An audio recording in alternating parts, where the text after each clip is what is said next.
तो बताना इसका आंसर क्या होगा। y is equals to root x plus 1/√x whole square. Differentiation करना है, किसके रिस्पेक्ट में करोगे डिफरेंशिएशन? जिसके रिस्पेक्ट में चेंज हो रहा है। किसके रिस्पेक्ट में चेंज हो रहा है? x के रिस्पेक्ट में चेंज हो रहा है, तो भैया x के रिस्पेक्ट में डिफरेंशिएट किया जाएगा। तो बताओ क्या आएगा आंसर जब इसको डिफरेंशिएट करेंगे? तो डायरेक्टली कर सकते हैं क्या डिफरेंशिएट? नहीं कर सकते। डायरेक्टली कर सकते हैं क्या डिफरेंशिएट? नहीं कर सकते। पहले क्या करना पड़ेगा? a प्लस बी का होल स्क्वायर लगाना पड़ेगा। तो a प्लस बी का होल स्क्वायर क्या होगा? x plus 1/x plus 2 is y। क्यों? क्योंकि a इंटू बी करोगे तो रूट एक्स इंटू 1/√x, तो रूट एक्स कैंसिल हो जाएगा, है ना। अब डिफरेंशिएशन करना है dy/dx। इसका मतलब क्या होता है? पहले a का डिफरेंशिएशन किया जाएगा, फिर b का डिफरेंशिएशन किया जाएगा, फिर c का डिफरेंशिएशन किया जाएगा। यही सीखे थे कल एडिशन में। तो dx से dx ये तो 1 हो जाएगा। कट गया? नहीं कटता नहीं है, ठीक है, याद रखना कटता नहीं है। d/dx ऑफ x करोगे मतलब सिर्फ एक बार का चेंज है। अब एक बार का चेंज यानी x के हिसाब से चेंज, डायरेक्ट चेंज के लिए 1 लिख देते हैं। और 1 लिखने का रीजन क्या है? देखो d/dx ऑफ x का पावर 1 है, तो 1 सामने उतरेगा। 1 - 1 0, anything raise to the power 0 is 1। बहुत बढ़िया। और तुमको कल ही बताया d/dx ऑफ 1/x क्या होता है? Minus x square. ln x मत कह देना, ln x का 1/x होता है, इंटीग्रेशन नहीं है, डिफरेंशिएशन है। और कांस्टेंट के लिए 0, क्योंकि कांस्टेंट का मतलब कोई चेंज नहीं होता है। तो x square minus 1/x square is dy/dx। Clear है क्या?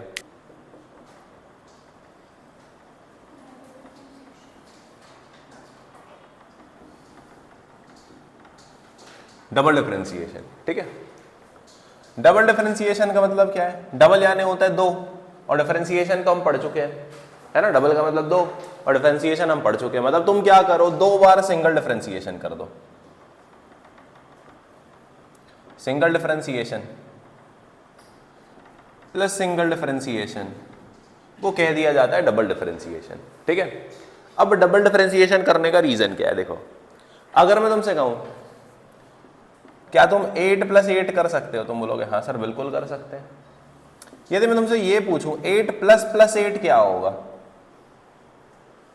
बुद्धि का नाश हो जाएगा। सर क्या क्या पूछ रहे हो सुबह से? नहीं होता ये सब। होता है? नहीं होता ना। अगर मान लो मैं तुमसे पूछूं 5 × 5 कर सकते हो? तुम बोलोगे हाँ सर होता है। 5 × 5, 5 × 5 पॉसिबल है? कभी सुने हो ऐसा ऑपरेशन? नहीं पॉसिबल है ना। अब जहां पर बहुत ज्यादा छोटे छोटे चेंज आ रहे हैं, बहुत ज्यादा छोटे छोटे चेंज आ रहे हैं, एक छोटे चेंज के हिसाब से दूसरा छोटा चेंज आ रहा है, वहां पर क्या किया जाता है? डबल डिफरेंशिएशन किया जाता है। जैसे कल हमने ये पढ़ा था d/dx ऑफ y। तो d/dx ऑफ y का मतलब क्या होता है? Differentiation of y with respect to x और rate of change of y with respect to x, है ना। या अब रेट ऑफ चेंज को छोड़ देते हैं, सिंपल सी भाषा में यदि कहेंगे तो इसे कहेंगे differentiation of y with respect to x, ठीक है सर। अब डबल डिफरेंशिएशन का मतलब क्या हुआ? हमने क्या यहाँ पर एक बार डिफरेंशिएशन कर लिया, ये d/dx करके, d/dx करके एक बार हो गया ना डिफरेंशिएशन। अब ये जो तुमने आंसर निकाला इसको डिफरेंशिएट करके, मतलब तुम्हारा जो भी आंसर आ रहा होगा वो क्या आ रहा होगा? dy/dx आ रहा होगा। जो भी तुम्हारा आंसर आ रहा होगा वो dy/dx आ रहा होगा। इसको फिर से डिफरेंशिएट कर दो और तोड़ दो। डिफरेंशिएशन का मतलब क्या है? और तोड़ते जाओ। मतलब हमको क्या करना है? और डीपर और स्मॉलर एनालिसिस करना है, बहुत छोटा चेंज बताना है। तो छोटे के अंदर भी और कितना छोटा चेंज हो रहा है ये हमको बताना है। इसीलिए हम इसको करते हैं d/dx। इस वाले को दोबारा कर दिया तो ऊपर वाला d कितने बार दिख रहा है? 2, और नीचे में क्या दिख रहा है? 2 बार dx। तो 2 बार ऊपर में d दिख रहा है तो इसको लिखा d2। नीचे में क्या दिख रहा है? 2 बार dx पूरा दिख रहा है 2 बार, तो d2/dx2, d2/dx2 ऑफ y। इसको क्या कहेंगे? Double differentiation of y with respect to x। इसको क्या कहेंगे? Double differentiation of y with respect to x। अब तुमको इसका एप्लीकेशन सिखाऊं। तुम लोगों ने ना थोड़ा थोड़ा थोड़ा थोड़ा हर किसी ने motion in a straight line पढ़ा हुआ है, तुम लोगों ने 9th क्लास में पढ़ा हुआ है, तुम लोगों ने तो पहले पढ़ा ही हुआ है ना। Motion in a straight line में अगर मैं तुमसे पूछूं वेलोसिटी क्या होती है, तो तुम बोलोगे सर जिस रेट से पोजीशन बदलेगा, जिस रेट से पोजीशन बदलेगा हमको उससे वेलोसिटी पता चल जाएगी, उससे गाड़ी की स्पीड पता चल जाएगी। रेट से पोजीशन बदलेगा मतलब कितने जल्दी समय के साथ तुम्हारी पोजीशन जो है वो चेंज होती जा रही है, क्योंकि पोजीशन तो समय के साथ चेंज होती है। तो तुम इसे क्या कहते थे, तुम इसे कहते थे dx by dt, dx by dt। अब मैं तुमसे पूछता अगर एक्सेलरेशन कितना है, तो तुम बोलते सर हमारी वेलोसिटी जिस रेट से चेंज हो रही है। किस रेट से चेंज होती है भैया तुम्हारी वेलोसिटी? समय के साथ चेंज होती है, जितना भी चेंज आ रहा होगा समय के साथ, है ना। तो तुम इसे कहते हैं dv बाय dt। अब एक बात बताओ, क्या v की वैल्यू dx बाय dt है? क्या v की वैल्यू dx बाय dt है? क्या v की वैल्यू dx बाय dt है? मतलब d by dt of dx by dt किया जा सकता है कि नहीं किया जा सकता है? मतलब d by dt2 of x, d by d2 by dt2 of square नहीं कहते हैं, ये याद रखना। d square by dt square कभी नहीं कहना, सुन लिया तो मारूंगा पकड़ के, ठीक है। बोलने को बोल सकते हो पर मैथमेटिकली गलत होता है तो मेरे को पसंद नहीं है वो चीज़, है ना, कभी मैथ्स वालों में। तो d2 by dt2 of x, इसका मतलब ये है तुम क्या जा रहे हो और डीपर अंदर अंडरस्टैंडिंग पे जा रहे हो कि किस तरीके से तुम्हारा पोजीशन बदल रहा है कि तुम उसको एक्सेलरेशन कह सकते हो। तुमने बोला sir change in velocity acceleration है, तो मतलब चेंज इन पोजीशन नहीं होगा। तुम बोलोगे होगा सर, पर कितने रेट से? डबल रेट से, मतलब और माइक्रो एनालिसिस और छोटा अंदर एनालिसिस करने जाना पड़ेगा। आया समझ में? ये एप्लीकेशन है इसका। मतलब अगर तुम्हारे पास पोजीशन है तो पोजीशन का डबल डिफरेंशिएशन कर दो समय के साथ तो तुमको एक्सेलरेशन मिल जाएगा। सिंगल टाइम डिफरेंशिएशन करो यदि पोजीशन को तो तुमको वेलोसिटी मिल जाएगी। अब यदि मैंने ये अलग कर दिया तुमको y is equals to 4x का square, find d2y by dx2। d2 दिखा मतलब क्या करना है? सबसे पहले बताओ d2 दिखा मतलब क्या करना है? डबल डिफरेंशिएशन करने का मतलब क्या होता है? दो बार डिफरेंशिएशन करना। तो एक बार सिंगल करोगे, एक बार सिंगल करोगे तो सभी को समझ में आ रहा है। देखो यहां पर तुम्हारे पास मैं डायरेक्टली लिख के दिखा रहा हूं तुमको, 4x स्क्वायर का एक बार डिफरेंशिएशन करते तो क्या 8x आता? 8x आता कि नहीं आता? फिर 8x का दोबारा डिफरेंशिएशन करना पड़ेगा तो x का पावर 1 सामने आएगा तो dx बाई dx क्या होता है? 1 होता है। तो तुम्हारे पास क्या बचा यहां पर? खाली। देखकर बताना सीख जाओ। अब नहीं समझ में आया सर तो चलो लो पहले dy बाई dx कर लो भाई। तो dy बाई dx करोगे किसका? 4x स्क्वायर का। तो पता है कांस्टेंट क्या होता है? मल्टीप्लिकेशन में रहे तो डिफरेंशिएशन के बाहर आ जाता है। 2 है तो यहाँ पर क्या होगा? 4 इंटू 2x। तो क्या बना यहाँ पर सर? 8x बना। अब डबल डिफरेंशिएशन का मतलब क्या है? d by dx of dy by dx। जो तुमने डिफरेंशिएट करके निकाला हुआ है उसको फर्दर तोड़ दो और डिफरेंशिएट कर लो। और डिफरेंशिएट कर लिए यहाँ पर तो d2 by dx2 of 8x, d2 by dx2 of 8x। क्या ये कहेंगे? तुम बोलोगे नहीं ना सर, हम क्यों d2 लिख रहे हैं? हम तो इसकी वैल्यू पुट किए है ना, इसकी वैल्यू पुट की है तो यहाँ पर d2 dx2 लिखने की जरूरत नहीं होती क्योंकि ये जो है ये d2 dx2 है। आया समझ में? इसकी तो वैल्यू हमने सब्स्टिट्यूट की है यहाँ पे। तो ये क्या बनेगा? सिंपली 8 आया तुम्हारा आंसर। चलो एक और प्रैक्टिस करना पर इसको जल्दी जल्दी बनाना, ठीक है। जैसे मैंने ये वाला बताया ना कि ये वाला 8 बनेगा वैसे ही, ठीक है, सेम स्पीड पे बनाना। कौन सा लें? चलो ये वाला लेते हैं। y is equals to 20x to the power 4। देखो पावर 4 है, देखो इधर पावर 4 है तो 4 सामने आके मल्टीप्लाई होगा, 80 बनाएगा। 4 से 1 खत्म हो गया तो कितना बचेगा? 3। फिर दोबारा करना है तो 3 भी सामने आएगा तो 80 पहले ही हो चुका था। 80 इंटू 3 240 और 3 कम हुआ तो कितना होगा? 2। तो कितना हुआ? d2y by dx2 is 240x का स्क्वायर। ओरल होता है सब, ठीक है। दिमाग लगाना, जल्दी जल्दी मेंटल कैलकुलेशन करना। मैथ्स वाले हो, तुमसे इतना एक्सपेक्ट किया जाएगा कि तुम इतने जल्दी जल्दी मैथ्स को बता पाओ स्कूल में भी, है ना। स्कूल में करना पड़ेगा ना मैथ्स, ये सारी चीजें स्कूल में मैथ्स में होंगी और ये तो तुम्हारे एमसीक्यू में आएगा स्कूल में मैथ्स में। देखो जिसको डिफरेंशिएशन आता है ना उसको इंटीग्रेशन आता है, ये याद रखना। और तुम राहुल और अधर तुम तो ये ध्यान ही रखना, स्कूल में मैथ्स में जिससे डिफरेंशिएशन बन रहा है उससे ही इंटीग्रेशन बन रहा है, जिससे डिफरेंशिएशन नहीं बन रहा है उससे इंटीग्रेशन नहीं बनेगा। अब मैंने लिखा y is equals to a sin theta. Find d two y by d theta two, x नहीं कहूंगा यहाँ पे क्योंकि वेरी किसके हिसाब से करेगा साइन का वैल्यू, थीटा के हिसाब से। अब एक चीज मेरे को समझाना, क्या ए जो लिखा हुआ है ए का कोई रिलेशन है थीटा के साथ में, तो वो चीज कांस्टेंट हो जाती है, जिसका कोई रिलेशन नहीं इधर पे वो कांस्टेंट है। तो यहां पर ए क्या बाहर आ जाएगा, हाँ जी सर बिल्कुल बाहर आ जाएगा। साइन थीटा का डिफरेंशिएशन क्या होता है, कॉस थीटा, फिर कॉस थीटा को फिर से डिफरेंशिएट करेंगे तो क्या आएगा, माइनस साइन थीटा। तो यहां पर ए के सामने माइनस और d two y by d theta two minus a sine theta बनकर आएगा। अतर समझा कि नहीं समझा, कैसे निकल रहा है देखो, चलो समझा देते हैं। y इज इक्वल्स टू क्या यहाँ पर a साइन थीटा लिखा है, हाँ जी सर लिखा है। क्या करना है हमने, dy बाई डी थीटा करना है, यानी हमने क्या करना है d by d theta of a sine theta. Constant है a, क्यों कांस्टेंट है, क्योंकि जो वैल्यू के साथ डिफरेंशिएट कर रहे हैं, जिसके साथ डिफरेंशिएट कर रहे हैं, क्या a उसके हिसाब से बदलता है, क्या a कोई एक टर्म जो है वो क्या थीटा के हिसाब से बदलता है, नहीं, वेरिएबल है सर, कांस्टेंट वैल्यू आती है वहां पर, बाहर निकालो भाई।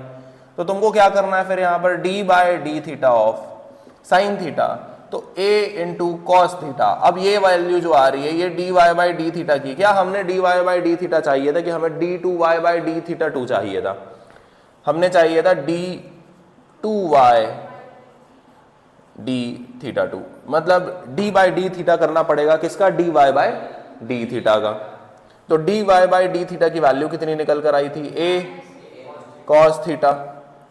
अब a वापस कांस्टेंट है, बाहर निकलेगा, तो a लिखेंगे d by d theta of cos theta, d by d theta of cos theta क्या होगा, माइनस a साइन थीटा। अब देखो तुमको मैं फास्ट करने के लिए क्यों कह रहा हूं, क्योंकि भाई हम मैथ्स नहीं पढ़ रहे हैं, हम फिजिक्स पढ़ रहे हैं, समझना एक मेजर डिफरेंस को। क्या तुम मैथ्स पढ़ रहे हो मेरी क्लास में, कि तुम फिजिक्स पढ़ने आए हो, इधर तुम फिजिक्स पढ़ने आए हो, क्या फिजिक्स में तुम इतना बड़ा मैथ सॉल्व करोगे वहां पे फिजिक्स के पेपर में, वहां पे करना ही नहीं है। ये मैथ्स में करना तुम, ये सारी चीजें मैथ्स में सिखाएगा तुम्हारा टीचर, बोलेगा ऐसे स्टेप बाय स्टेप लिखना, इसका आधा नंबर है, इसका आधा नंबर है, इसका आधा नंबर, 2 नंबर का क्वेश्चन बनेगा ये करके। तो स्कूल में करो तुम ये सारी चीजें, मेरे फिजिक्स में मेरे को नहीं चाहिए। मेरे फिजिक्स में तुम्हारा कैलकुलेशन इतना फास्ट होना चाहिए कि ये वाली जो वैल्यू जैसे मैं एक लाइन में लिखा था तुमसे भी देख के ओरली बननी चाहिए, क्योंकि फिजिक्स में बहुत डिफिकल्ट वैल्यूज नहीं आती है। चलो अब इसका बताओ, d2y बाई dx2। अच्छा मेरे को एक चीज बताओ, इसको 0 तक लेकर जा सकते हैं, इस पूरी वैल्यू को 0 बना सकता हूं क्या मैं कभी, क्या मैं इस पूरी वैल्यू को तोड़ के इतना तोड़ा कि ये वैल्यू खत्म हो गई, 0 हो गई, क्या मैं कर सकता हूं ये, मतलब इसको कितने बार, 6 बार यदि डिफरेंशिएट कर दे, 6 बार तोड़ दें तो ये वैल्यू क्या हो जाएगी, 0 हो जाएगी। कैसे पता चला, क्योंकि 5 बार में तो 1x बचेगा, 5 बार में 1x बचेगा, 6वीं बार पे वो खत्म होगा। अब देखो जैसे कैसे, अब मैंने बोला dy बाई dx कितना होगा इसका, चलो बताओ, 10x का पावर 4 प्लस 8x का क्यूब प्लस 9x का square plus 8x plus 5, d2y by dx2 क्या निकल कर आएगा इसका, 40x का क्यूब प्लस 24x का स्क्वायर प्लस 18x प्लस 8 और 5 0 हो चुका है।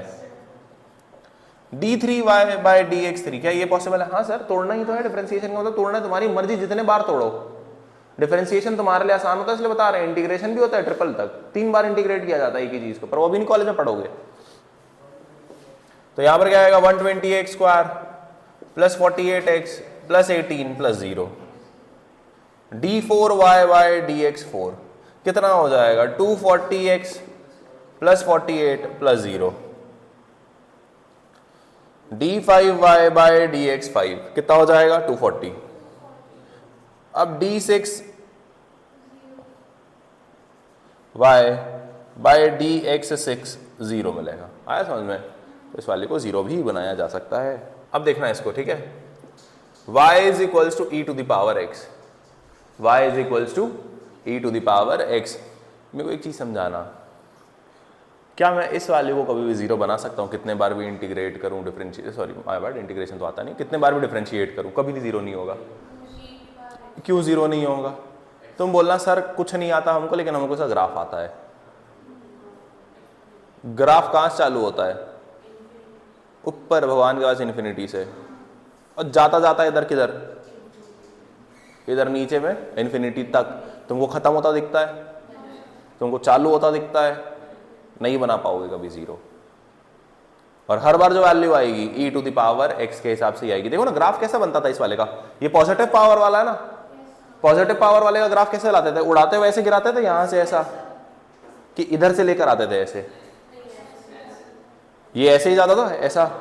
अब अगर इसका ग्राफ मैं ऐसे बनाऊं, ये ऐसा, क्या सही है ग्राफ? ऐसा ही बनता है इसका ग्राफ जो रहता है वो ऐसा ही बनता है ना। हाँ, क्योंकि जीरो पे कोई वैल्यू मिलती है तुमको यहाँ पर, और वो वैल्यू 1 के बराबर होती है, बाकी तो माइनस में वैल्यूज रहती है फिर उसके बाद, फिर यहाँ से चालू होती है।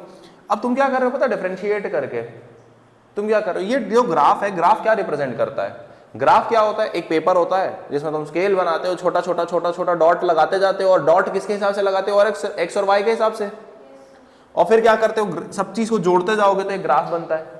मतलब ग्राफ क्या है, छोटा छोटा छोटा छोटा छोटा छोटा चेंज बता रहा है तुमको। ग्राफ जो है वो क्या बता रहा है, बहुत छोटे छोटे चेंजेस बता रहा है ना। अब मैं बोलूंगा तुमको इस जगह का वैल्यू बताओ, तुम बोलोगे सर छोटा सा हिस्सा है ना, तोड़ के निकालते हैं, डिफरेंशिएट करते हैं, मतलब पूरे बड़े हिस्से को तोड़ो तो एक छोटा हिस्सा निकल कर आएगा, वही डिफरेंशिएशन है, इस ग्राफ की स्टडी है वो छोटे से हिस्से की। तो ये जो मैंने लिखा y is equals to e to the power x, इसको तुम कहीं तक भी करते रहो, कितने बार भी डिफरेंशिएट करते रहो, dy बाई dx करोगे तो क्या आएगा, e to the power x। अब इसका तुम d2y बाई dx2 कर लो, तब भी वो e to the power x ही रहेगा। तुम चलाते जाओ चलाते जाओ चलाते जाओ, तुमको मन नहीं है तुम यहाँ पर कर लो d7y बाई dx7 कर लो भाई, तब भी तुमको e to the power x ही मिलने वाला है वो, क्योंकि वो ग्राफ कभी खत्म नहीं होता दिखेगा तुमको, क्योंकि वो कहीं पर सर जीरो टच ही नहीं करता है, तो हम उसको जीरो टच कैसे करवाएंगे। अब मैंने ये लिखा y is equal to sine x, कितने बार डिफरेंशिएट करोगे कि वापस साइन x बन जाए, एक बार साइन का क्या होगा कॉस, कॉस का क्या होगा माइनस साइन, माइनस साइन का क्या होगा, तो माइनस माइनस का हो गया प्लस, फिर कॉस का वापस माइनस माइनस प्लस, तो कौन सी बार पे होगा, चौथी बार पे। ट्राई करके देख लो एक बार, लिख कर देख लो एक बार, ट्राई कर लो, प्रैक्टिस कर लो, है ना। देखो ओरली बनना चाहिए। चलो अब देखो, यदि मैंने ये लिखा y is equals to sine x into e to the power x, कौन सा फॉर्म है, मल्टीप्लीकेशन।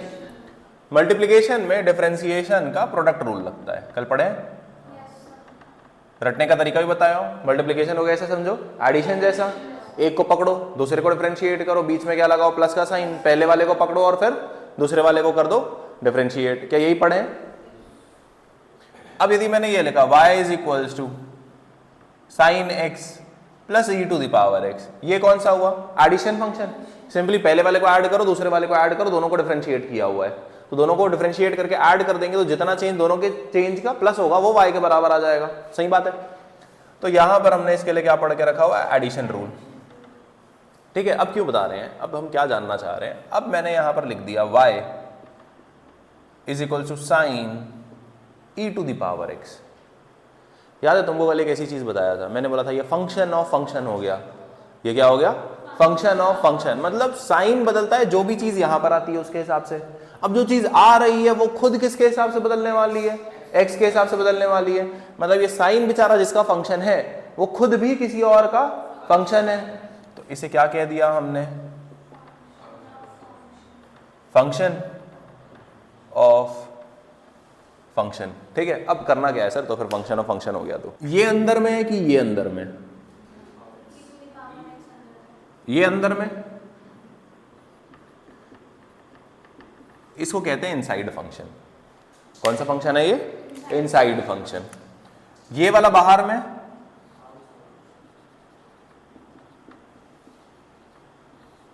इसको कहते हैं आउटसाइड फंक्शन, ठीक है। एक कौन सा हुआ तुम्हारे पास फंक्शन जो आया वो कौन सा आया, इनसाइड वाला फंक्शन, और फिर जो दूसरा वाला फंक्शन आया वो कौन सा वाला फंक्शन आया, आउटसाइड वाला फंक्शन, ठीक है।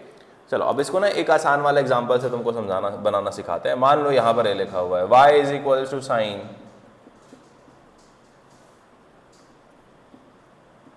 4x प्लस 3, लेट अस से y is equal to sine 4x plus 3।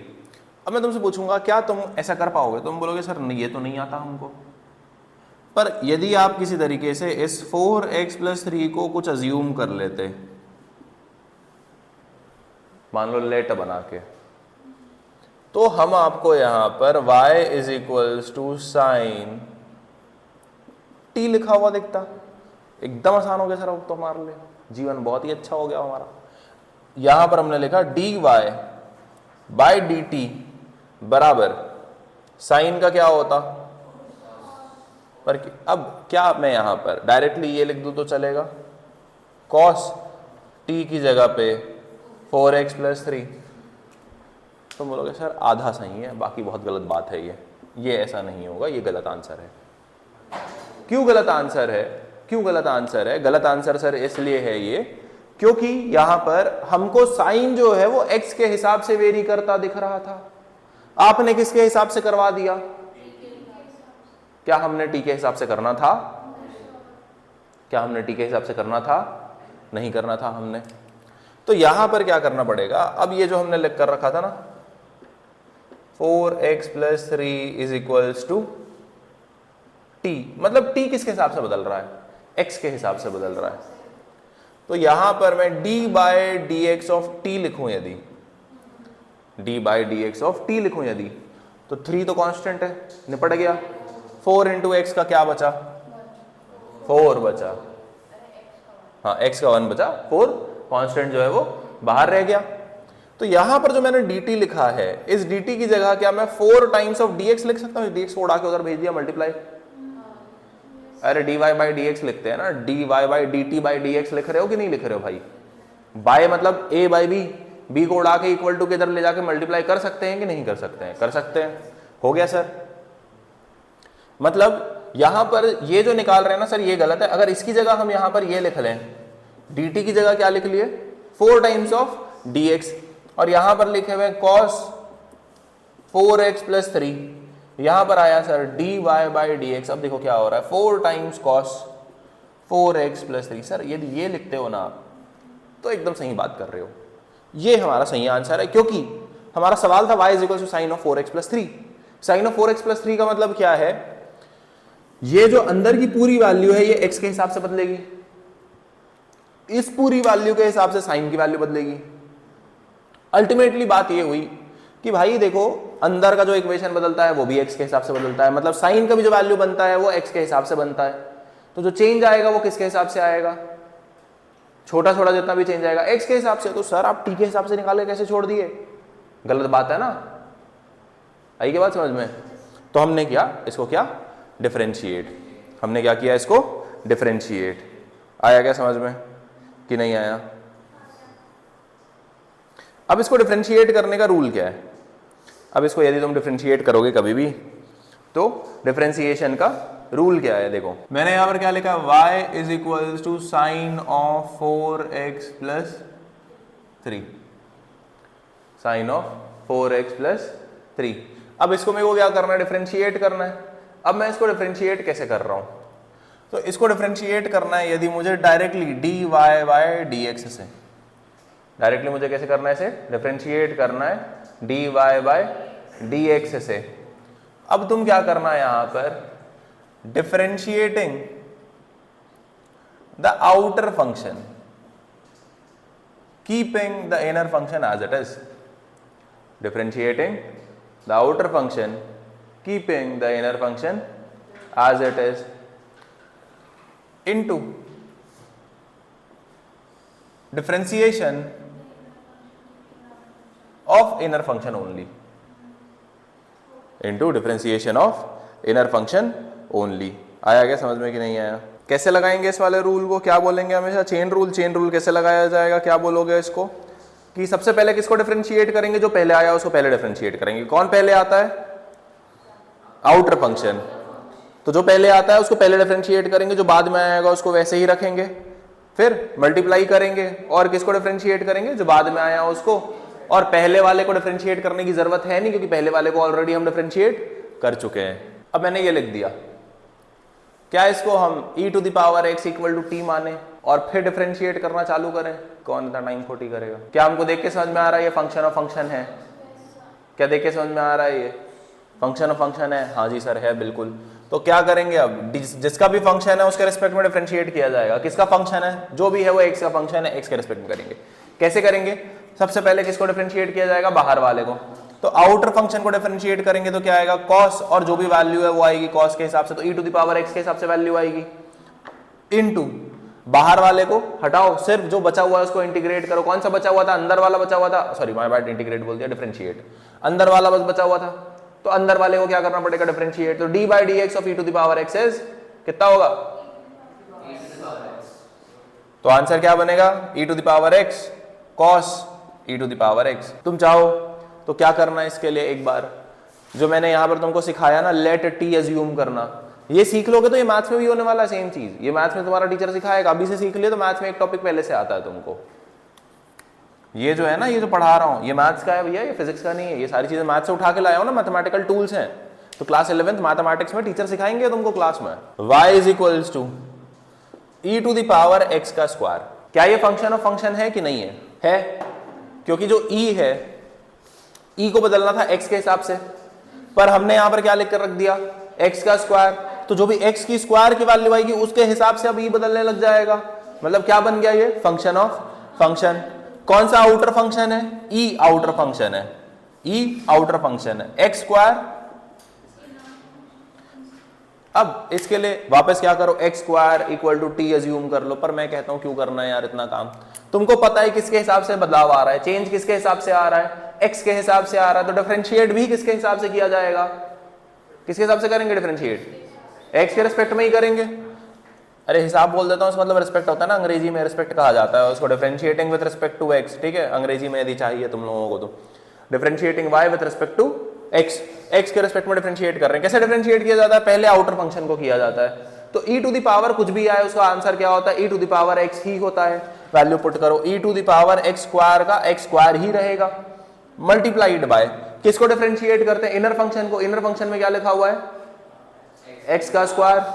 x के स्क्वायर का डिफरेंशिएशन क्या होता है?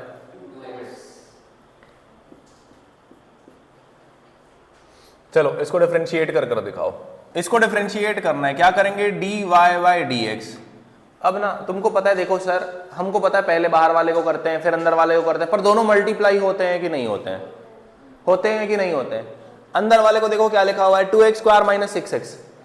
2x स्क्वायर माइनस 6x को मैं डायरेक्टली 4x माइनस 6 लिखूं तो चलेगा क्या? मेरा काम चलेगा।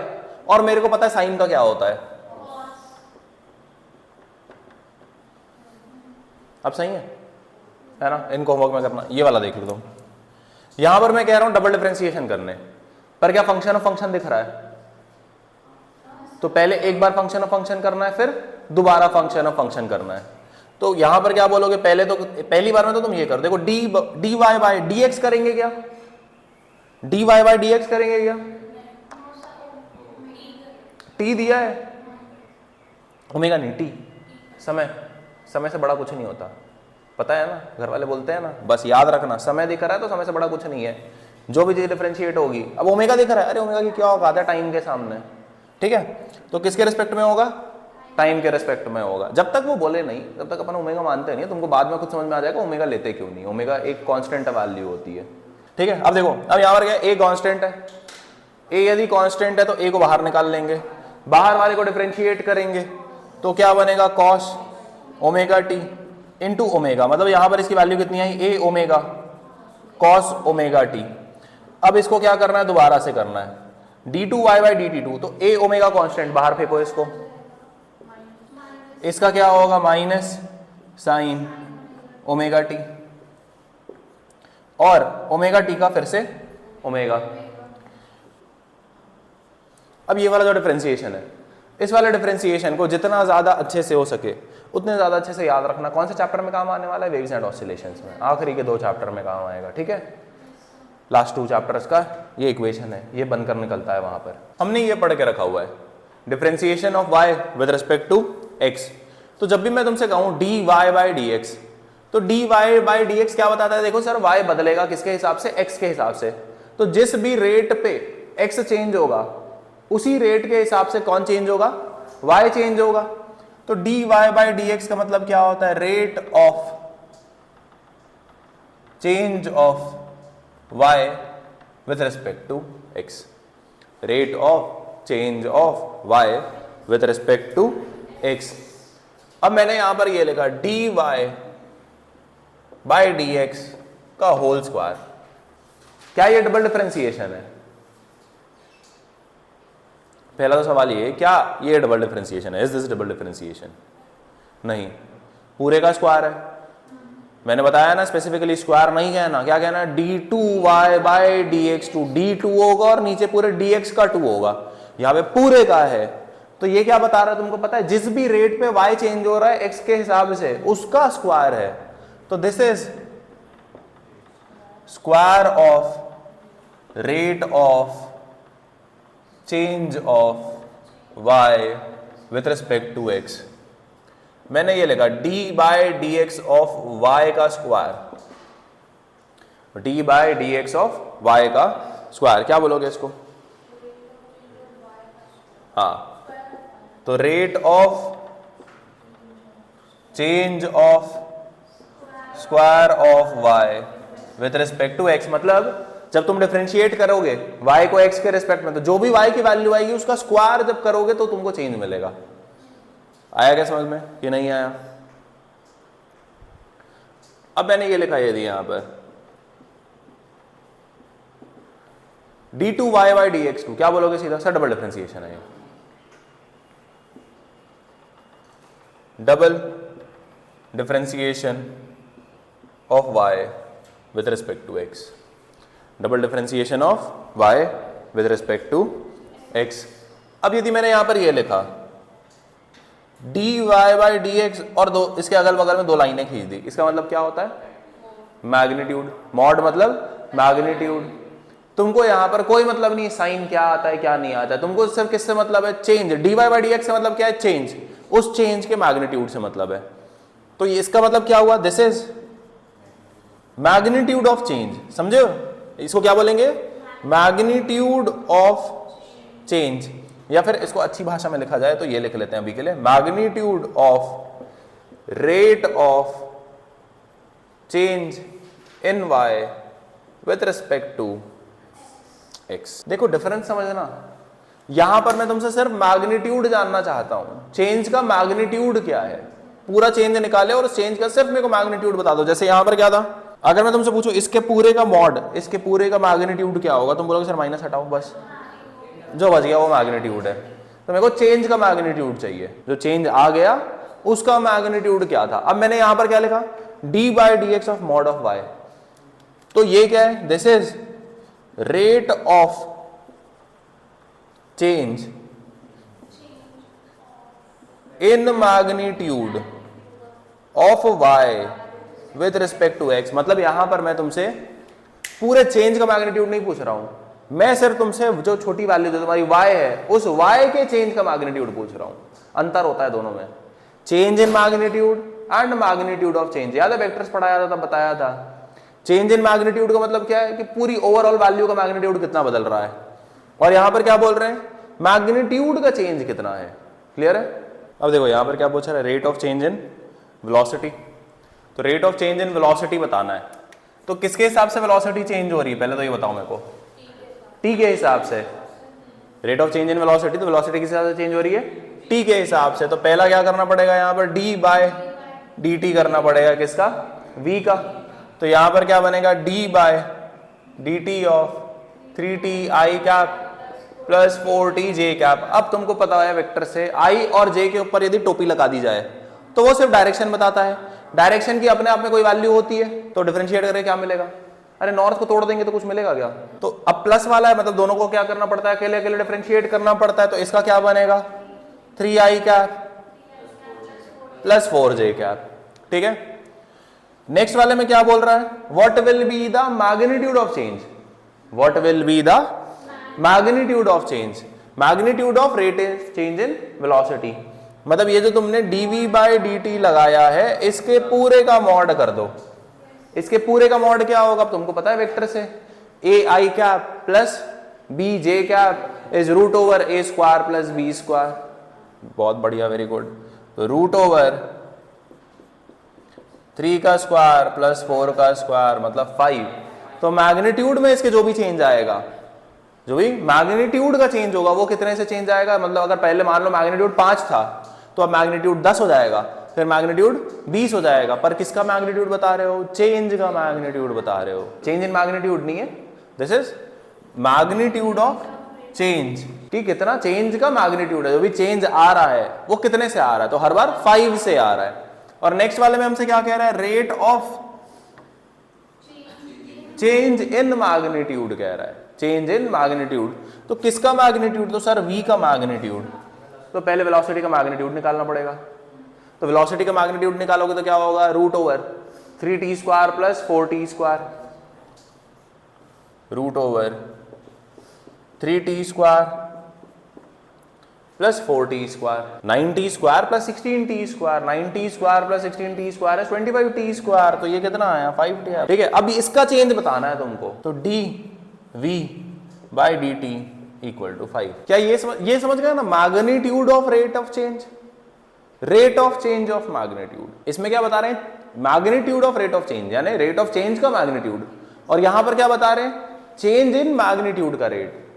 मतलब यहां पर क्या बताया हम कि जो भी चेंज आया उस चेंज का मैग्नीट्यूड कितना था।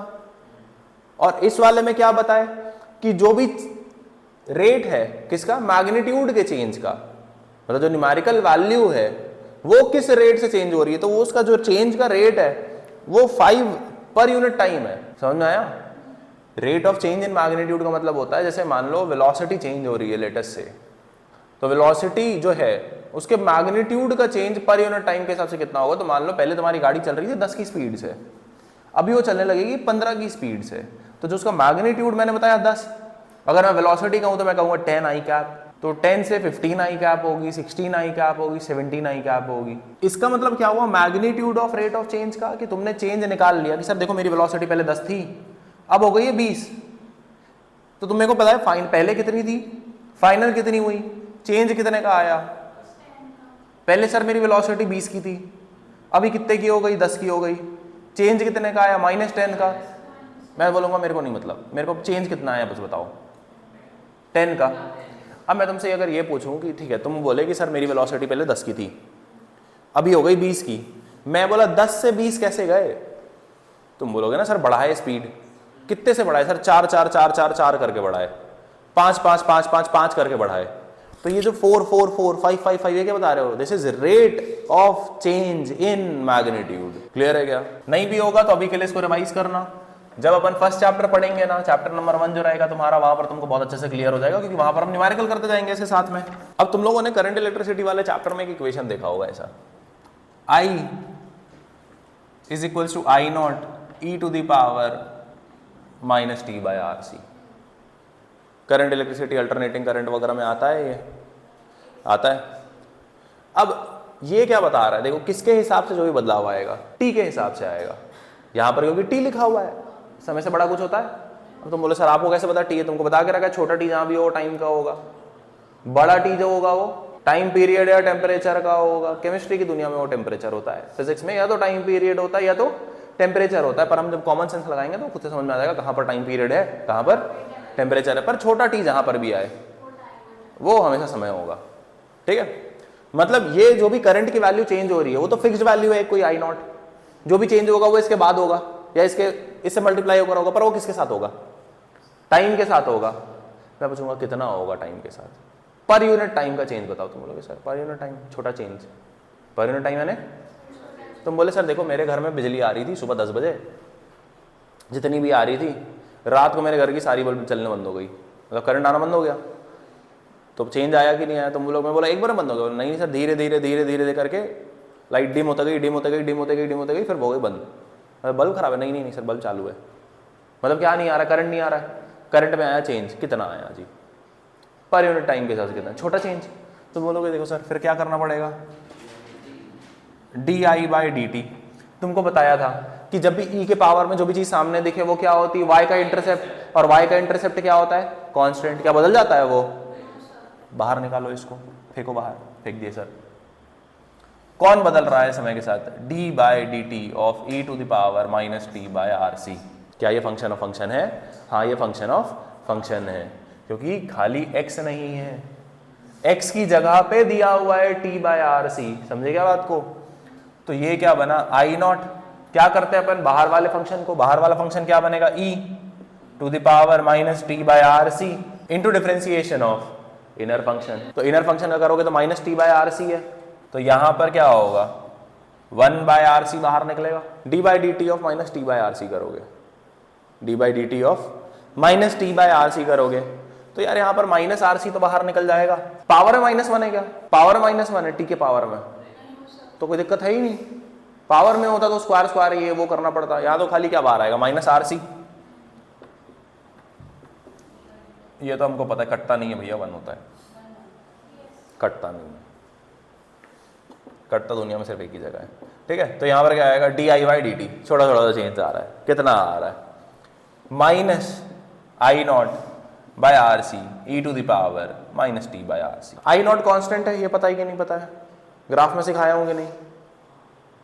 वाई इंटरसेप्ट होता है ना यही जो भी ई के फंक्शन के आगे लगा होता है वो, तो वाई इंटरसेप्ट क्या होता है सी, और सी क्या होता है, तो कांस्टेंट मल्टीप्लाई तो बाहर आएगा कि नहीं आएगा। तो ई का power minus T by R C है कि नहीं है, तो ई किसके हिसाब से वेरी हो रहा है, टी के हिसाब से, तो इसको डिफरेंशिएट करना पड़ेगा। पर वहां पर हमको पता है ई टू द पावर यदि वो x होता तो वो E to the power x होता, पर यहाँ पर क्या दे दिया तुमको minus T by are C दे दिया, तो क्या लगा दिया फंक्शन ऑफ फंक्शन, क्योंकि जो भी ई की वैल्यू आएगी क्या वो टी के हिसाब से आएगी, नहीं सर वो टी पहले जो है आर सी से डिवाइड हो जाएगा, फिर उसके बाद उस पर माइनस साइन लग जाएगा, तब आपको जो भी वैल्यू मिलेगी वो ई की वैल्यू मिलेगी। नहीं समझे क्या, मतलब ई क्या डायरेक्टली टी के हिसाब से बदल रहा है, नहीं सर पहले वो टी की वैल्यू जब पुट करेंगे तो वहां पे कुछ और वैल्यू आएगी, मतलब फंक्शन किसी और का फंक्शन हो गया, फंक्शन ऑफ फंक्शन हो गया। तो फंक्शन ऑफ फंक्शन में अब हमको पता है कौन सा है ये, आउटसाइड इनसाइड फंक्शन। पहले आउटसाइड फंक्शन को करते हैं कि नहीं करते हैं, करते हैं। तो E to the power minus T by are C का क्या बनेगा, E to the power minus T by are C. फिर किसको करेगा, अंदर वाले को करेगा, अंदर वाले को करेगा तो क्या होगा -1 बाय आर सी बाहर निकल जाएगा, D T by D T बचेगा। D T by D T की वैल्यू कितनी होती, सबसे पहले देखो बदलाव किसके हिसाब से आएगा, चेंज किसके हिसाब से आएगा, चेंज किसके रिस्पेक्ट पे आएगा, जहां पे टाइम देखा वहां पे टाइम के हिसाब से। मतलब यहां पर क्या करना पड़ेगा, d q by D t. अब तुम लोगों से सवाल है d q by D t क्या होता है, rate of flow of charge. Rate of flow of charge is the current flowing through any circuit. तो इससे ही ये तो ये बनता है d q by D t is i, d q naught by D t is i naught, बाकी करते जाओ काम। ठीक है, तो यहां पर क्या बनेगा, क्या क्यू नॉट कॉन्स्टेंट है, कैसे पता जी मेरे को, वाई इंटरसेप्ट जैसा दिख रहा है। अब तुम बोलोगे सर ये तो अंदर जाके मल्टीप्लाई भी तो होगा यहाँ पे, अरे तो क्या होता है भाई क्यू नॉट तो कांस्टेंट ही बनेगा, तब भी 1 से क्यू नॉट मल्टीप्लाई हो रहा है तो वो क्यू नॉट ही रहेगा, फेंक दो इसको बाहर, कोई काम का नहीं है। चलो बंदा डिफरेंशिएशन को लेकर, क्या यहाँ पर D by D T of 1 होगा, हाँ सर होगा, माइनस में क्या ये फंक्शन ऑफ फंक्शन दिख रहा है कि नहीं दिख रहा है, कि बस मेरे को अकेले को ये फंक्शन ऑफ फंक्शन दिख रहा है, तो यहाँ पर क्या होगा E to the power minus T by tau. फिर किसको करना पड़ेगा, अंदर वाले को, तो अंदर वाले का क्या बनेगा -1 by tau d T by D t. D T by D t क्या होता है भाई 1 होता है, और कांस्टेंट का क्या होता है 0 होता है। तो यहां पर क्या हो जाएगा क्यू नॉट 0 माइनस इसका माइनस बाहर आएगा, क्या बनेगा plus e to the power minus T by tau upon tau. ये सिंबल को याद रखना, देखो ये जो है ना ये ऐसा और ऐसा, इसको कहते हैं टाउ। ठीक है, इसको कहते हैं टाउ, ये भी एक तरीके का टाइम पीरियड ही रिप्रेजेंट करने वाला सिंबल है, पर ग्रीक है, समझेंगे बाद में जब आएगा तब। तो यहां पर क्या बचा q naught by tau e to the power minus T by tau, y is equals to a sine omega T minus के एक्स।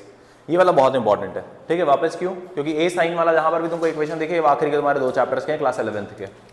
ठीक है, अब देखो इसमें क्या क्या कांस्टेंट दिख रहा है तुमको। देखो सर इसमें ए जो है, के जो है और ओमेगा जो है, ये हमको समझ में आते हैं कांस्टेंट है, पर सर इस पे एक्स भी दे दिया, टी भी दे दिया, हम किसके रिस्पेक्ट में करेंगे, सवाल जिसके रिस्पेक्ट में तुमसे पूछ रहा होगा। क्वेश्चन अगर तुमको टाइम के रिस्पेक्ट में कुछ बात कर रहा है तो तुम किसके हिसाब से चेंज करना है, इस वाली वैल्यू को जब भी चेंज करोगे तो टाइम के हिसाब से। यदि क्वेश्चन तुमसे एक्स के हिसाब से, पोजीशन के हिसाब से कोई भी बात करेगा, एक्स को पोजीशन बोला जाता है फिजिक्स में और टी को टाइम, छोटा एक्स जहां पर भी होगा 99.9% चांसेस हैं कि वो क्या होगा, पोजीशन होगा। यदि पोजीशन के हिसाब से चेंज पूछे तो एक्स के रिस्पेक्ट में करो, टाइम के हिसाब से चेंज पूछे तो टाइम के रिस्पेक्ट में करो। तो चलो एक बार कर देख लेते हैं। जैसे मान लो अगर मैंने ये किया d Y by D t, क्या हमको ये फंक्शन ऑफ फंक्शन दिख रहा है, फंक्शन ऑफ फंक्शन दिख रहा है, पूरे को पकड़ के चल रहे हैं। अब देखो मैंने बोला ए साइन का क्या होगा कॉस ओमेगा टी माइनस के एक्स, फिर किसका करते हैं अंदर वाले फंक्शन का। अब मेरे को बताओ तुम किसके रिस्पेक्ट में कर रहे हो, टी के रिस्पेक्ट में, तो टी के रिस्पेक्ट में यदि चेंज है तो एक्स क्या हो जाएगा कांस्टेंट, यही तो सिखाया ना, जिसके रिस्पेक्ट में चेंज है बस उसके हिसाब से करो, जिसके रिस्पेक्ट में चेंज नहीं है उसको क्या मान लो, कांस्टेंट। तो ये माइनस में यदि कांस्टेंट है तो इसकी वैल्यू क्या होगी, 0। A omega cos omega T minus के एक्स। क्लियर है क्या? अब मान लो यदि तुमको इसका डबल डिफरेंशिएशन करने बोल दिया मैंने, तो d2y बाई dt2 बताओ करके, तो क्या बताओगे, माइनस ए ओमेगा स्क्वायर कॉस का साइन ओमेगा टी माइनस के एक्स।